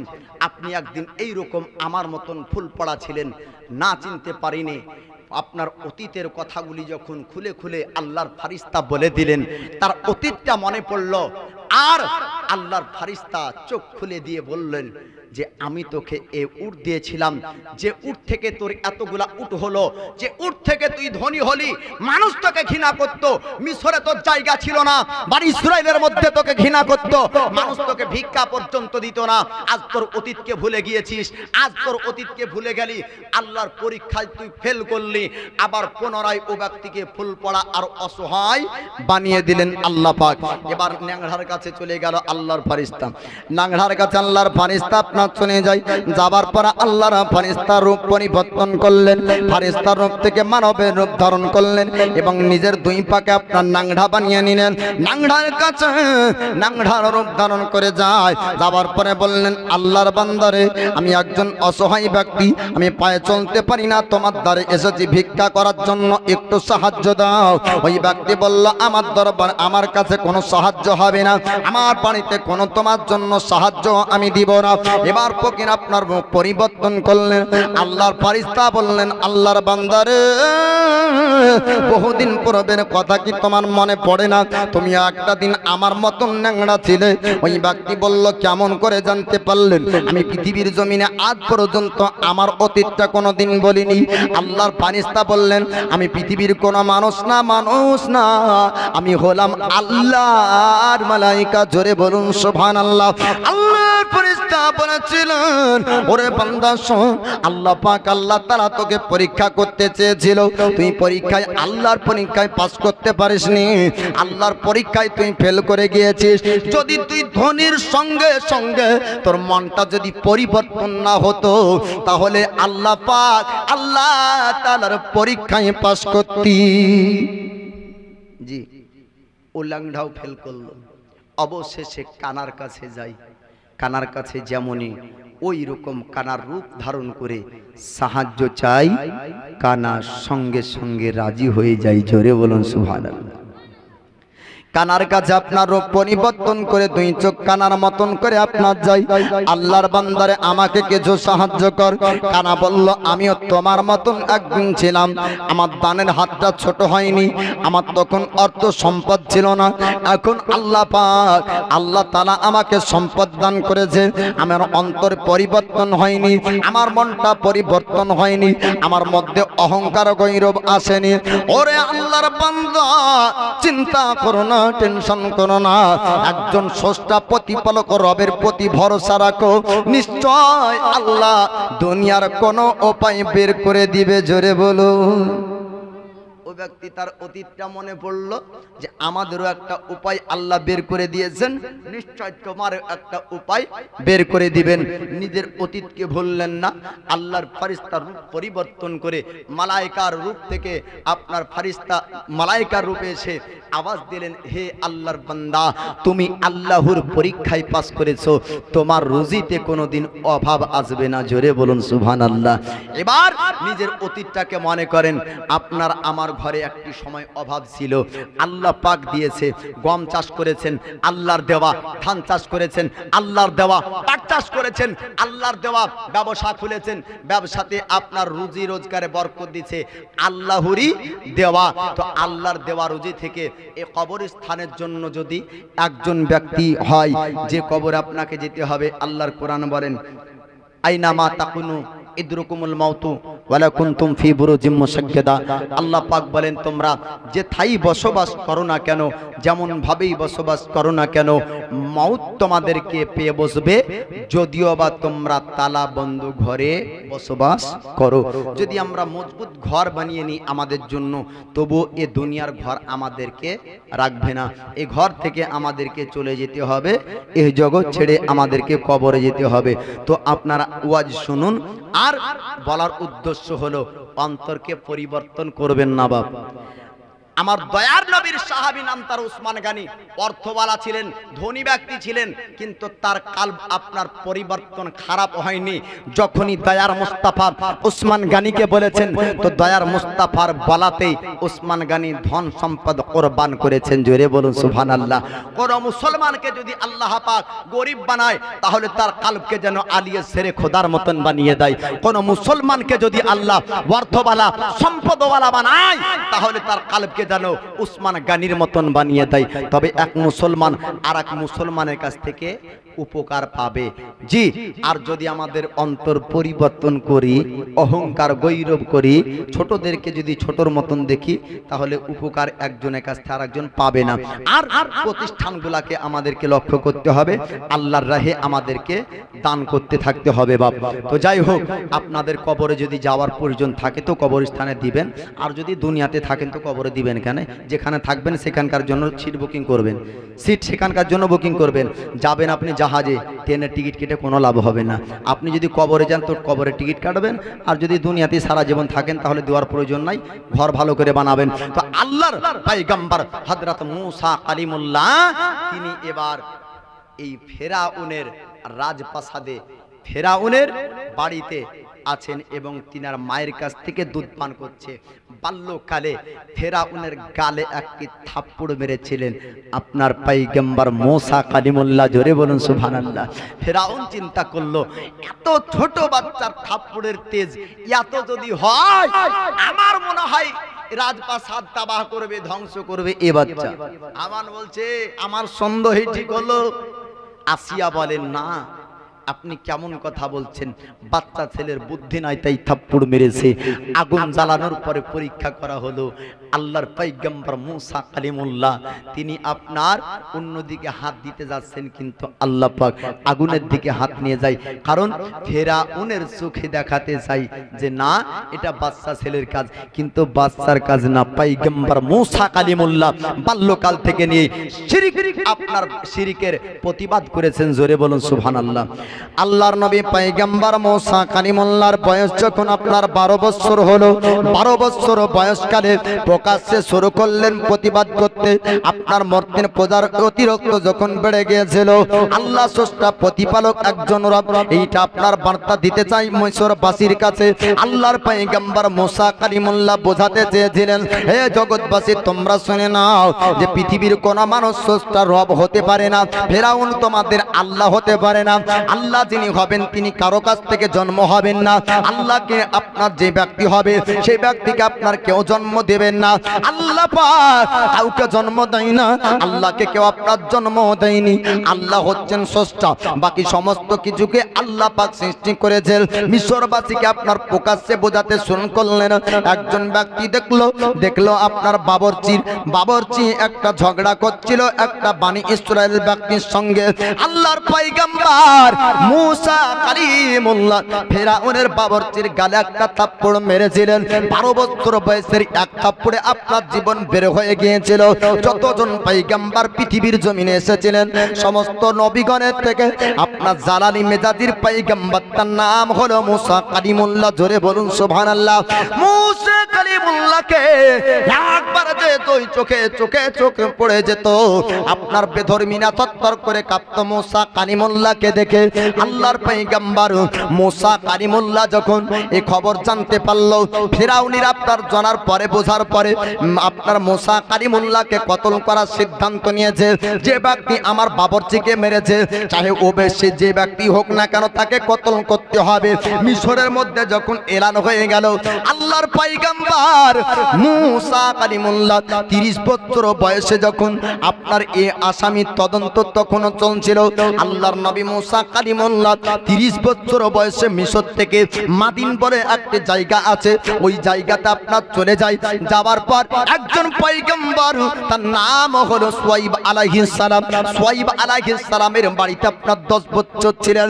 আল্লাহর পয়গম্বর মুসা কালিমুল্লাহ যাওয়ার পরে জঙ্গলে দেখলেন, একটা লক্ষ্য করে দেখা যায় ইদারা কুয়া আছে, আর কুয়াতে আপনার মানুষ, ওই জায়গাতে পানি উঠানোর জন্য মানুষ রেডি, ওখান থেকে পানি উঠে পানি পান করবে।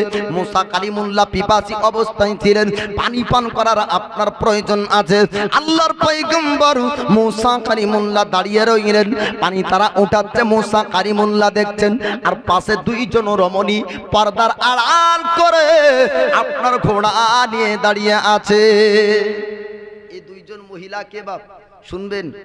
মুসা কালিমুল্লাহ দাঁড়িয়ে আছেন পানি পান করার জন্য। 2 জন রমণী মহিলারা, 2 জন মহিলা ও ব্যক্তিদের সামনে যায় না যারা পুরুষ আর মহিলা একসঙ্গে পানি উঠাচ্ছে। এই মহিলারা দাঁড়িয়ে রইলেন। আল্লাহর পয়গম্বর মুসা কালিমুল্লাহ দেখলেন সবাই পানি উঠাই, পুরুষ ব্যক্তিরা পানি উঠাচ্ছে, মহিলারা পানি পান করে, পুরুষরা পানি উঠায়, ঘোড়ারা পানি পান করে, মানুষ পানি উঠায়, উট পানি পান করে। কিন্তু 2টো ঘোড়া আর 2 জন মহিলা একটা সাইডে দাঁড়িয়ে আছে, এরা পানির নিকটে আসে না। কারণ কি? মুসা কালিমুল্লাহ পূর্ণ ঘটনাটাকে আপনার দেখতে থাকলেন। আল্লাহর পয়গম্বর মুসা কালিমুল্লাহ দেখলেন পানি পান করা হয়ে গেল, আপনার পানি নেওয়া হয়ে গেল। তারা সবাই যখন ইনারার কুয়ার কাছ থেকে চলে যায়, এই 2 জন মহিলা তারা যাওয়ার পরে ওই পড়ে থাকা বেঁচে যাওয়া পানিগুলা নিয়ে নিজে পান করেন আর তার ঘোড়াকে পান করায়। জোরে বলুন সুবহানাল্লাহ। আল্লাহর পয়গম্বর মুসা কালিমুল্লাহ যাওয়ার পর বললেন, আল্লাহর বান্দী একটু জানিয়ে দেন, সমরমণীদেরকে দেখলাম তারা তাদের সঙ্গে কাড়াকাড়ি করে পানি নিচ্ছিল, তোমরা কেন সেই জায়গায় যাও না? ওই আল্লাহর বান্দী তারা বলল, ওগো অপরিচিত ব্যক্তি, আপনার পরিচয় আমরা জানি না, তবে শুনুন আমার আব্বার কাছ থেকে শিক্ষা পেয়েছি যে পুরুষ ব্যক্তির কাছে অপরিচিত পুরুষ ব্যক্তির কাছাকাছি যেতে নয়। আমরা তার জন্য নিজেকে পর্দা রেখেছি, যেখানে হোড়াহড়ি হবে, যেখানে টানাটানি হবে, যেখানে কাড়াকাড়ি হবে, নারী পুরুষ এক জায়গায় আপনার কাছাকাছি হবে, ওই জায়গায় আমরা যেতে পাবো না। আমার আব্বা ওটা শিক্ষা দেয়নি, এরা অন্য কেউ ছিল না। আল্লাহর পয়গম্বর সোয়াইব আলাইহিস সালামের আপনার দুই বেটি ছিল, জোরে বলুন সুবহানাল্লাহ। আল্লাহর পয়গম্বর মুসা কালিমুল্লাহ বললেন, ওরে আল্লাহর বান্দি, এত সুন্দর আখলাক, এত সুন্দর চরিত্র ব্যবহারের কথা আমি তৎ পর্যন্ত মিশরের কোন নারীর মধ্যে দেখিনি। এমন সুন্দর আখলাক চরিত্র আজ পর্যন্ত আমি মাদিনা কোন জায়গাতে আজ পর্যন্ত দেখিনি। ওরে আল্লাহর বান্দি, তোমার আব্বার পরিচয় যদি একটু জানতে পারতাম ভালো হতো। এবার নারীরা আপনার কথা বলবে না, মহিলারা আপনার কথা বন্ধ করে দিলেন। ও পরিচিত ব্যক্তি, আপনি শুনুন শুনুন, আপনি আমাদের সঙ্গে দীর্ঘক্ষণ আর কথা বলতে পারেন না, প্রয়োজন ছাড়া আমরা কারো সঙ্গে কথা বলি না। আল্লাহর পয়গম্বর সোয়াইব আলাইহিস সালামের বেটিরা বললেন। এবার পয়গম্বর মুসা কালিমুল্লাহ বললেন, আর কি তোমাদের পানির প্রয়োজন নাই? তারা বলল, পানির প্রয়োজন থাকলেও কিছু করার নাই। বলে, কেন তোমরা কি পানি উঠাতে পারবে না? তারা বলল, পানি উঠানো সম্ভব হবে না। বালতিটা যদি ইনারাতে নামায়, ইনারায় নামানোর জন্য ইনারা ঢাকনাকে সরিয়ে দিতে হবে। আর ঢাকনা সরানোর জন্য দুইজন নারীর ক্ষমতা শক্তি পাওয়ার হার মেনে যাবে। এই ঢাকনাটা হটানোর জন্য, পাথরটা সরানোর জন্য 10 জন পুরুষের আপনার শক্তি এক জায়গায় লাগাতে হবে। বড় পাথর, পুরো ইন্দারা কুয়োটাকে ঢাকা আছে পাথর দিয়ে। যদি এ পাথর সরিয়ে পানি উঠাই 10 জন পুরুষের শক্তি লাগবে, নচেত হবে না। আল্লাহর পয়গম্বর মুসা কালিমুল্লাহ বললেন, হে আল্লাহর বান্দি, চিন্তা করবে না, টেনশন করবে না, আমি মুসা একা এ পাথর সরিয়ে দিব। জোরে বলুন সুবহানাল্লাহ। আল্লাহর পয়গম্বর মুসা কালিমুল্লাহ বললেন, চিন্তা করবে না, টেনশন করবে না, আমি বড় বড় পাথর সরিয়ে দিতে পারবো। আমার বাজুতে শক্তি আছে, আমার পাওয়ার আছে, ক্ষমতা আছে, চিন্তা করবে না, টেনশন করবে না। বড় আপনার পাথর চাপানো ছিল ইদারার ওপরে। আল্লাহর পয়গম্বর মুসা কালিমুল্লাহ 10 জনের পুরুষের শক্তি যেখানে লাগতো, আল্লাহর নবী মুসা কালিমুল্লাহ একা পাথর সরিয়ে দিলেন। আল্লাহর বান্দী দেখার পর অবাক হয়ে গেলেন। সোয়াইব পয়গম্বরের বেটি দেখার পর চিন্তা করলো, এত শক্তি পাওয়ার তার মধ্যে রয়েছে, একজন পুরুষ আপনার 10 জনের শক্তি তার বাজুতে রাখে। জোরে বলুন সুবহানাল্লাহ। নবী মুসা কালিমুল্লাহ পানি উঠিয়ে দেয়। আল্লাহর পয়গম্বর সোয়াইব আলাইহিস সালামের বেটিরা পানি আপনার পান করলেন। পানি পান করার পরে পানি বাড়ির জন্য আপনার নিয়ে যায়। আল্লাহর পয়গম্বর সোয়াইব আলাইহিস সালাম জিজ্ঞাসা করেছিলেন, আমার বেটি তোমরা একটু জানিয়ে দাও, প্রত্যেকদিন তোমরা ইনারার কাছে যাও, তোমরা পানি পান করতে পারো, তবুও তোমরা তৃপ্তি সহকারে পানি পাও না, তোমরা মন ভরে পানি পান করতে পাও না, তোমাদের ঘোড়াদেরকে পানি পান করাতে পারো না। আজকে পানি পান করার পরে বাড়ি পর্যন্ত এত পানি এনেছো, বলো কে তোমাদেরকে দিয়েছে? এবার আপনার দুই বেটি বলতে শুরু করলেন, আব্বাজান, একজন অপরিচিত ব্যক্তির সাক্ষাৎ পেয়েছিলাম, ওই ব্যক্তি সুন্দর করে আমাদেরকে পানি উঠিয়ে দিল এবং আমাদেরকে পানি পান করালো। একজন ব্যক্তি এত বড় পাথর সরিয়ে দেয়, এরকম শক্তিমান আজ পর্যন্ত দেখিনি। জোরে বলুন। এ হলো আল্লাহর দেওয়া অরিজিনাল শক্তি। জি, আর এখন বর্তমান সময় এখন হয়তো এই ভাইরাসটা বন্ধ হয়েছে, আগে ছিল শক্তিমান। পাড়ার ছেলেরা বলতো উড়ে যাবো, ধাপাস করে পড়ে হাত ভেঙে যে বাপকে বলছে কি চল লাগতে পারি। আমাদের গ্রামে হয়েছিল বাপ, বাস্তব ঘটনা। আম গাছে উঠেছে, বলছে শক্তিমান, পড়ে যাওয়ার পর হাত ভেঙে গেল, আর আব্বা লিয়ে দিচ্ছে ডাক্তার বাড়ি। এ হলো শক্তিমানের কাজ। এর হলো নকল বানানো ভিডিও। আর আল্লাহর পয়গম্বর মুসা কালিমুল্লাহর বাজুতে 10 জন পুরুষের শক্তি পাওয়ার, এ হলো অরিজিনাল শক্তি। বা পাথর সরিয়ে পানি উঠালেন, এ যখন গুণের কথা আল্লাহর নবী সোয়াইব আলাইহিস সালামের কাছে বলেন, আল্লাহর নবী সোয়াইব আলাইহিস সালাম বললেন, বেটি রে, আল্লাহ পাক আল্লাহ তাআলা আমাকে জানিয়েছেন, আমার উপর ওহী অবতীর্ণ হয়েছে, হে আমার পয়গম্বর সোয়াইব, তোমার নিকটে আমার একজন পয়গম্বর যাবে, নাম তার মুসা কালিমুল্লাহ। জোরে বলুন সুবহানাল্লাহ। সোয়াইব আলাইহিস সালাম বললেন, বেটি অপরিচিত ব্যক্তিকে দেখেছো, তার সুন্দর চেহারার নাকি একটু চেহারার সম্পর্কে জানিয়ে দাও, তার চেহারাটা কেমন দেখতে ব্যক্তি, তার সে ব্যক্তি ছিল আল্লাহর পয়গম্বর সোয়াইব আলাইহিস সালামের বেটি বললেন, আব্বাজান সুন্দর চেহারার অধিকারী, তার চোখ দিয়ে যেন নূর চমকাচ্ছিল, তার চোখ দিয়ে যেন আলার জ্যোতি বের হয়ে আসছিল, তার বাজুতে এত আমরা শক্তি দেখলাম, আখলাক চরিত্রের মধ্যে সুন্দর আখলাক দেখতে পেলাম, আমাদের সঙ্গে খুব আদবের সহিত কথা বলেছে। আল্লাহর পয়গম্বর সোয়াইব আলাইহিস সালাম বলেছিলেন, বেটি চিন্তা করো না, অন্য অপরিচিত ব্যক্তি না, অপরিচিত ব্যক্তি না, ইনি হবেন আল্লাহর মাহবুব বান্দা আল্লাহর পয়গম্বর। জোরে বলুন সুবহানাল্লাহ। আল্লাহর পয়গম্বর মুসা কালিমুল্লাহকে ডাকার জন্য আপনারা পাঠিয়ে দেয়, দুইজন বেটিকে বললেন, বেটি রে ওই মুসা কালিমুল্লাহকে আমার কাছ পর্যন্ত আনতে হবে, আমি সোয়াইব দেখতে চাই, আল্লাহর আরেকজন পয়গম্বর আমার যুগে আছে, আমি সেই ব্যক্তিকে একবার দেখব। একই যুগে আরেকজন পয়গম্বর ছিলেন হারুন আলাইহিস সালাম। বনি ইসরাইলের মধ্যে 72 দলে বিভক্ত হয়েছিল, সব থেকে আপনার পয়গম্বর ও নবী বনি ইসরাইলের মধ্যে বেশি এসেছিল, কিন্তু না না তবুও বনি ইসরাইলরা আপনার হিদায়াত পেয়েছিল না।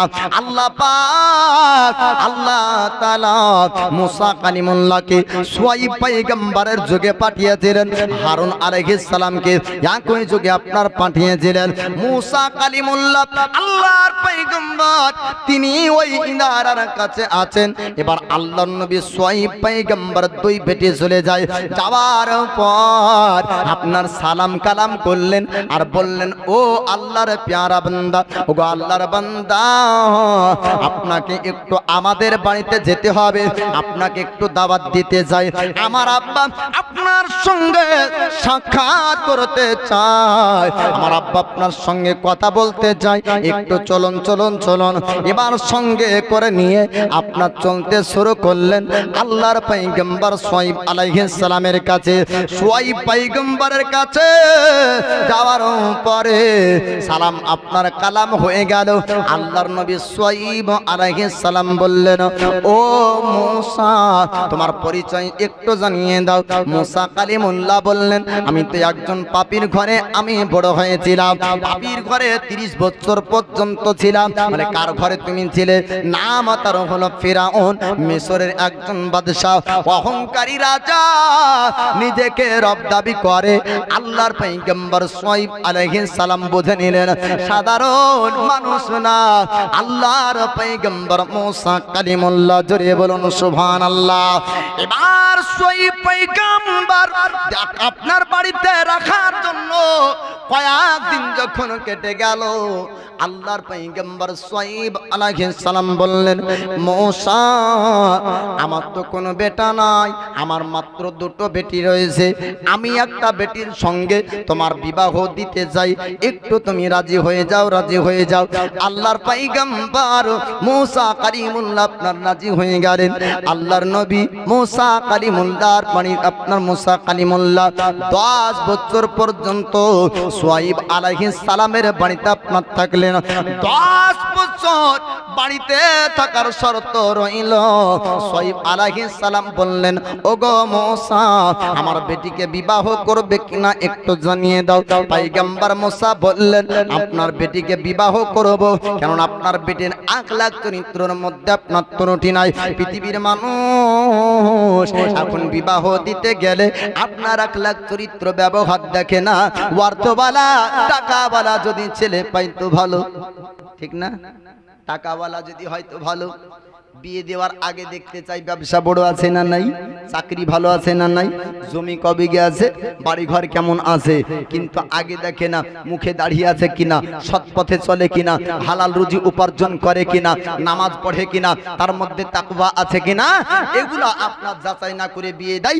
পরবর্তীতে বলে হুজুর একটা তাবিজ দেন, বেটির ঘরে সুখ নাই, ঠিক না? এগুলো হয় ভাই, এগুলা যাচাই করে যদি দেন তাবিজের প্রয়োজন হবে না। আল্লাহর পয়গম্বর মুসা কালিমুল্লাহ বললেন, আমার ওপর কি কি সত্য দিতে চান একটু জানিয়ে দেন।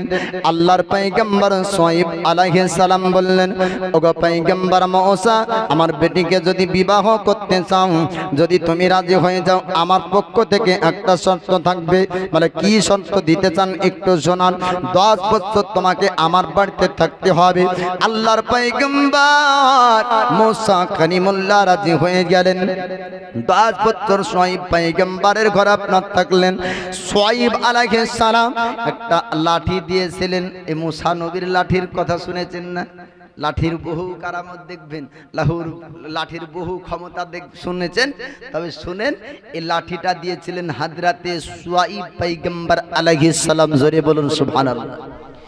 পয়গম্বর শুআয়ব আলাইহিস সালাম মুসা কালিমুল্লাহকে একটা আপনার লাঠি দিয়েছিলেন। এই লাঠি আপনার যখন বকরি চড়াতে যেতেন, বকরির কাছে আপনার বকরিকে হেঁকানোর জন্য, তাড়ানোর জন্য, বকরিকে আপনার নিয়ে যাওয়ার জন্য একটা লাঠি দিলেন পয়গম্বর শুআয়ব আলাইহিস সালাম। মুসা কালিমুল্লাহ 10 বছর কেটে গেল। 10 বছরে মুসা নবীর নবুয়তের প্রকাশ পেয়েছিল। জোরে বলুন সুবহানাল্লাহ। আমাদের নবীর নবুয়তের প্রকাশ 40 বছর বয়স আপনার হয়েছিল। মুসা কালিমুল্লাহর নবুয়তের প্রকাশ আপনার 40 বছর বয়সে হয়েছিল। অন্যান্য পয়গম্বরের আপনার নবুয়তের প্রকাশ কারো আপনার দেরিতে, কারো আপনার আগে হয়েছে।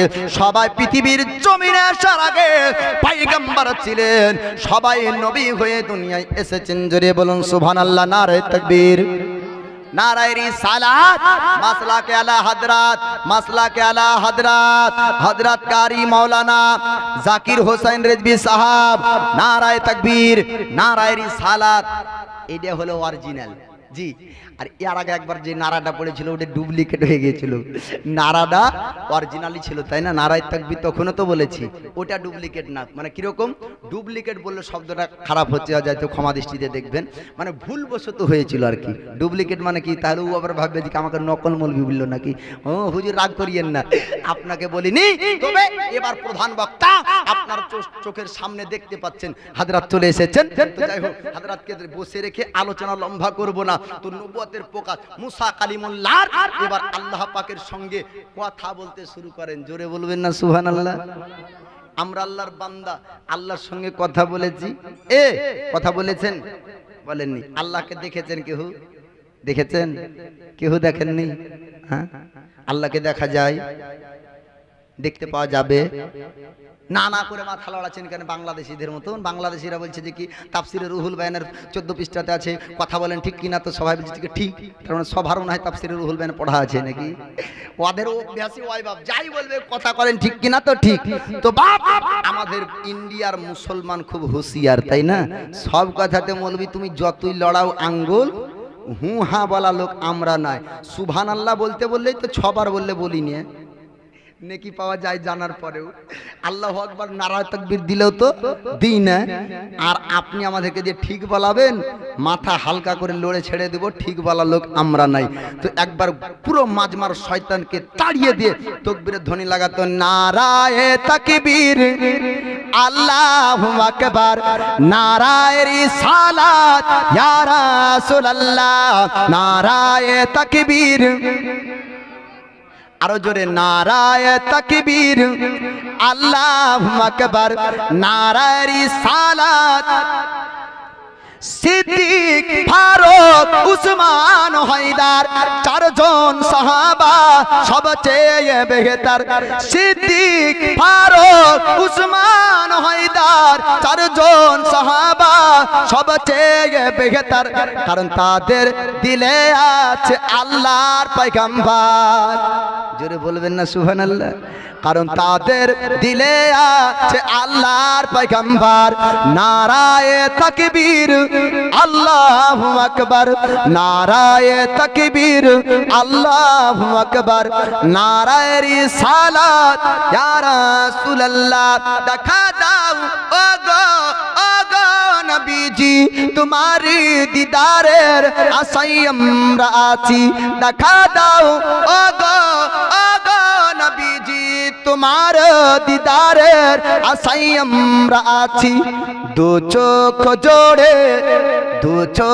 জোড়ে দেখবো পয়গম্বর নারায়ে তাকবীর আরো জোরে চিৎকার করে নারায়ে তাকবীর আল্লাহু আকবার নারায়ে তাকবীর আল্লাহু আকবার নারায়ে রিসালাত লাগবে লাগুক তীর তলোয়ারের আঘাত তারপর থাকবে নবীজির রিসালাত বলেন ইনশাআল্লাহ দুনিয়ার কোন আঘাতের ভয়ে ছাড়বেন বাপ নবীর রিসালাতের ধ্বনি উচ্চারণ করবেন না কোন ওয়াহাবি বাধা দিলে বন্ধ হবে না বাপ নবীর রিসালাত থাকবে তাই বলছে লাগবে লাগুক তীর তলোয়ারের আঘাত তারপর থাকবে নবীজির রিসালাত লড়বো মরবো বলবো পয়গম্বর লড়বো মরবো বলবো পয়গম্বর নারায়ে তাকবীর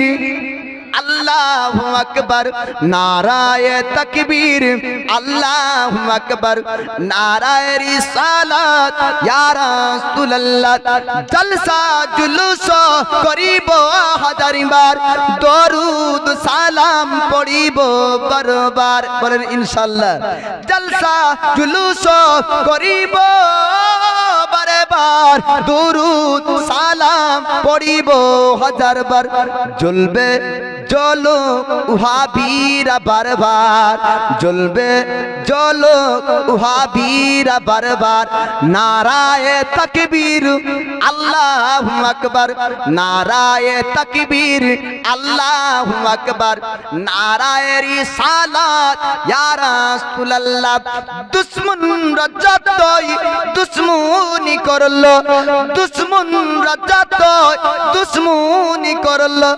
ততবার সুন্নির মুখে আসিল নারায়ে তাকবীর নারায়ে রিসালাত ইয়া রাসূলুল্লাহ জি বাপ যতবার চেষ্টা করেছে রবিউল আউয়াল বন্ধ করব ততবার আরো বেশি গাড়ি হয়েছে জোরে বলবেন না সুবহানাল্লাহ 20 বছর আগে বাড়ি বাড়ি এত যেমন হাড়িও ছিল না 20 বছর আগে জুলুসের এত গাড়িও ছিল না যত তাদের হাড়ি বেড়েছে জুলুসে আমাদের গাড়ি বেড়েছে জোরে বলবেন না সুবহানাল্লাহ ওরা হাড়ি মাথায় নিয়ে বাড়ি বাড়ি গিয়ে বলতে চাই তোমরা জামাতি হও হাবি হও কিন্তু যত হাড়ি বাড়ালো মানুষ বলছে তোদের ধোকায় পড়ার লোক আমরা লই হাতির মতন সামনে এক দাঁত দেখাবার ভিতরে আরেক দাঁত দেশি বাবা যতবার জুলুস আপনার আপডেট হয় লোক সংখ্যা বেড়েই যায় বাপ জোরে বলবেন না সুবহানাল্লাহ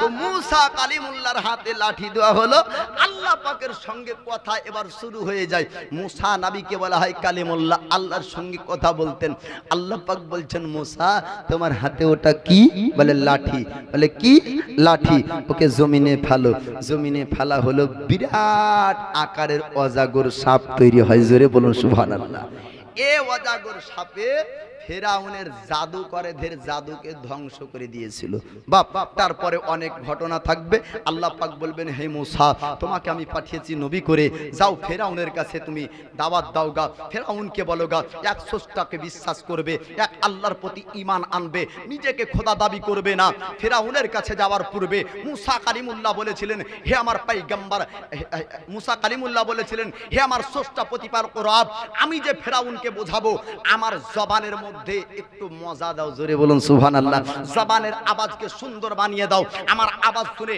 আমার কথা শুনে যেন আমার কথাকে বুঝে কেননা মুসা কালিমুল্লাহ জালালি মেজাজের ছিলেন এবং মুসা কালিমুল্লাহ বললেন আমি হারুন আলাইহিস সালামকে নিয়ে সঙ্গে যেতে চাই কেননা হারুন আলাইহিস সালামের কথা শুনলে মানুষ তার কথা খুব মন দিয়ে শুনতো এক একজনের কথা খুব ভালো হয় না বোঝানো বা তার কথার মধ্যে মজা থাকে তা বলে কি মুসা নবীর মধ্যে ছিল না হ্যাঁ ছিল জবাব। তবে আরেকটি রেওয়ায়াতের কিতাবের মধ্যে আছে মুসা কালিমুল্লাহ আপনার যখন বাল্যকালে ওই আগুনের দিকে হাত দিয়েছিলেন, ওই সময়তে আগুনের তাপ পাওয়ার পরে জিহুব্বাতে লাগিয়েছিলেন, তাই জিহুব্বা কিছুটা জ্বলে গিয়েছিল, তাই কথার মধ্যে একটু অসুবিধা হতো। আল্লাহ পাক আল্লাহ তাআলা ওটা জবান ঠিক করলেন এবং হারুন আলাইহিস সালামকে দিলেন। মুসা কালিমুল্লাহ যাবার পরে ফেরাউনকে চেষ্টা করলো, কিন্তু না। আল্লাহর কোরআন বাকারার মধ্যে আল্লাহ পাক বলেন, যার তকদিরে, যার আপনার কপালে, যার কপালে আপনার চোখে আল্লাহ পাক মুহুর মেরে দিয়েছে, পটি মেরে দিয়েছে, তাকে যতই বোঝান সে বুঝবে না। তো ও ফেরাউনের নসিবে কুফর লেখা ছিল, ও কাফির, আপনার বুঝলো না এবং নিজেকে খোদা রব দাবি করাতে এত সৃষ্টি জগতের মধ্যে সবাই তাকে ঘৃণা করলো।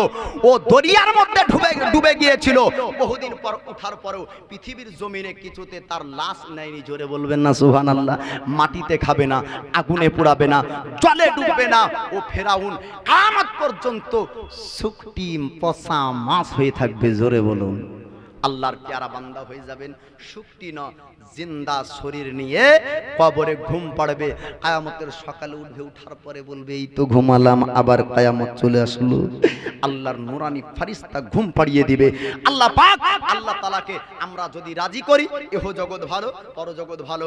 আল্লাহর বান্দা আমরা হাজার কাজের মধ্য থেকে আল্লাহর ইবাদত 5 ওয়াক্তের নামাজ পড়তে হবে। সকলে বলুন ইনশাআল্লাহ। আর নবীর ইশক, নবীর মোহাব্বত অন্তরের মধ্যে রাখবেন। হায়াত বাকি, ফের মুলাকাত বাকি। ভাষাগত ভুল হলে আপনারা ক্ষমা দৃষ্টিতে দেখবেন। কোরআন ও হাদিস থেকে ভুল করলে আল্লাহর কাছে ক্ষমা প্রার্থী। আস্তাগফিরুল্লাহ রাব্বি মিন কুল্লি যামবি ওয়া তুবু ইলাইহি লা হাওলা ওয়ালা কুওয়াতা ইল্লা বিল্লাহিল আলিয়্যিল আযীম।